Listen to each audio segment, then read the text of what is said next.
कुछ मुलाकातें सवाल नहीं पूछती, बस अपने साथ एक खामोशी छोड़ जाती है। एक स्टेशन, एक अनजान चेहरा और कुछ पल जो दिखने में छोटे लगते हैं लेकिन असर में बहुत भारी। आंखों की गुस्ताखियां एक सीधी सादी कहानी है, ना शोर है न तामझाम। फिर भी हर सीन में एक रुकावट है, एक ठहराव है जो आपको सोचने पे मजबूर करता है। ये फिल्म उन लोगों के लिए है जो शब्दों से ज्यादा माहौल को सुनते हैं, जो देखने से ज्यादा महसूस करना जानते हैं। आइए जानते हैं, क्या ये फिल्म कुछ नया कहती है या सिर्फ एक और चुप सी कहानी बनकर रह जाती है।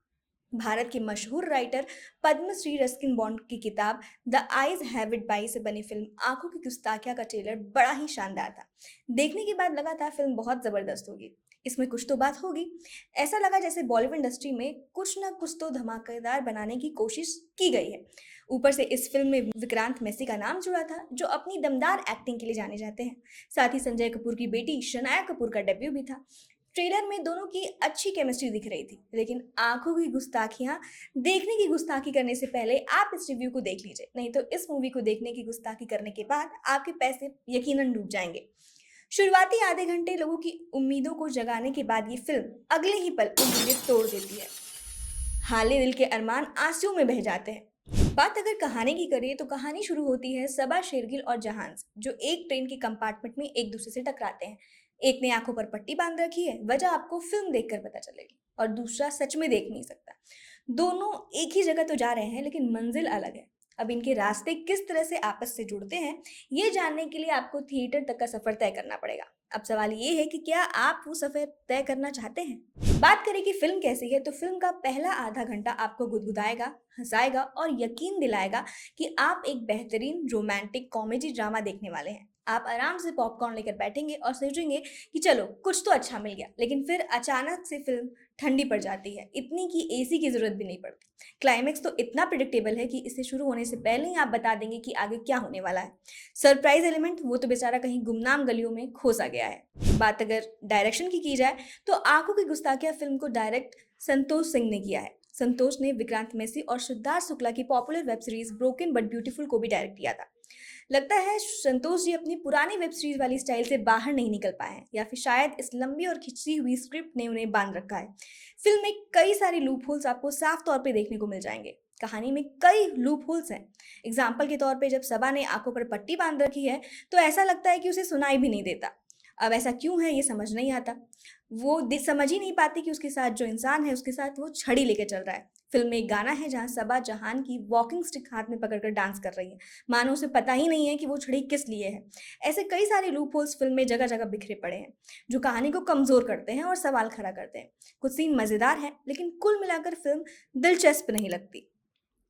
लोकेशंस, ट्रेन के सीन्स और बारिश में भीगी दुनिया, डायरेक्टर ने हर फ्रेम को पोएटिक बनाने की कोशिश करी है। कैमरे का मूवमेंट स्लो है, इमोशनल टोन से मेल खाता है। डायरेक्टर ने बैकग्राउंड म्यूजिक को कहानी के साथ बखूबी जोड़ा है। फिल्म में डायरेक्शन आपको बहुत ही अच्छा फील कराती है, लेकिन कभी कभी ऐसा लगता है कि डायरेक्टर खुद ये तय नहीं कर पा रहे कि कहानी को कहाँ लेकर जाना है। कोई स्ट्रांग मूवमेंट नहीं है, कोई वाव सीन नहीं बन पा रहा। बात अगर एक्टिंग की करें तो विक्रांत आपको निराश नहीं करने वाले। शनाया कपूर ने डेब्यू के हिसाब से ठीक ठाक एक्टिंग की है, जब तक उनकी आंखों पर पट्टी थी, जब सब सही लग रहा था, क्योंकि चेहरे के आधे हिस्से पर पट्टी होने की वजह से एक्सप्रेशन नजर ही नहीं आ रहे थे। लेकिन जैसे ही पट्टी उतरी, पता चला कि उन्हें अपने एक्सप्रेशंस पर काफी काम करने की जरूरत है। विक्रांत मैसी हमेशा की तरह शानदार है, लेकिन बतौर दिव्यांग व्यक्ति के किरदार में वो जम नहीं पाए। कई बार वो कैमरे के सामने सीधा देखकर बात करते हैं, जिसे देखकर लगता ही नहीं है कि ये इंसान देख नहीं सकता। शनाया और विक्रांत दोनों के बीच कोई केमिस्ट्री नजर नहीं आती, और ऑन स्क्रीन कपल में केमिस्ट्री एक लव स्टोरी के लिए बहुत ज्यादा जरूरी होता है।